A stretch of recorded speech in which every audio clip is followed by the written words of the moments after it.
Hi guys! Good morning! Ito na naman tayo, nagbabalik sa cravings for today. Dahil kagabi, nagsisimula na ako.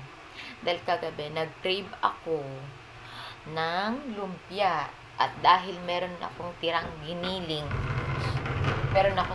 giniling sa freezer, naisipan ko kagabi, bago umuwi, galing trabaho, ano ba yan?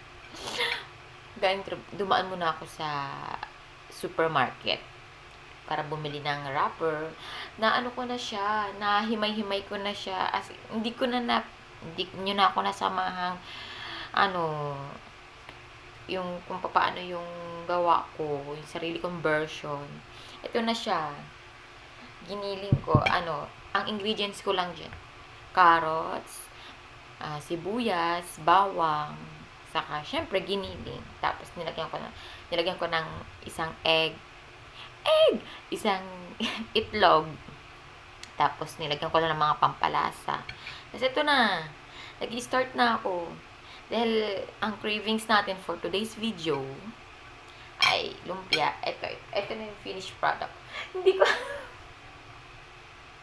ganito siya, ang lalaki guys.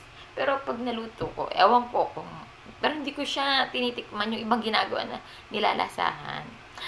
Sorry na guys sa itsura ko, hindi ako nakapagayos. Nakapantulog pa ako. Sobrang lamig ngayon dito sa Japan. Dahil wala naman ibang gagawa nito. Kapag nag-crave ka, kundi sarili mo. So, let's do it. Samahan niyo ako guys ha. Ano kaya susunod nating cravings? Nakapagkape na rin ako guys ngayong umaga. Tapos ilalagyan ko siya ng cheese. Mema lang. Try lang.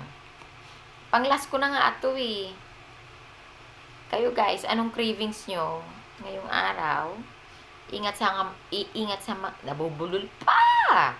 Ingat sa mga may pasok at enjoy sa mga katulad kong May Day of today. Gawa na rin kayo ng cravings nyo, guys.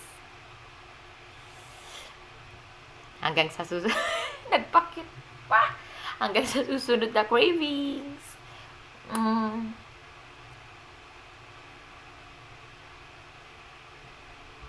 Ito na siya. Last na siya. Last na.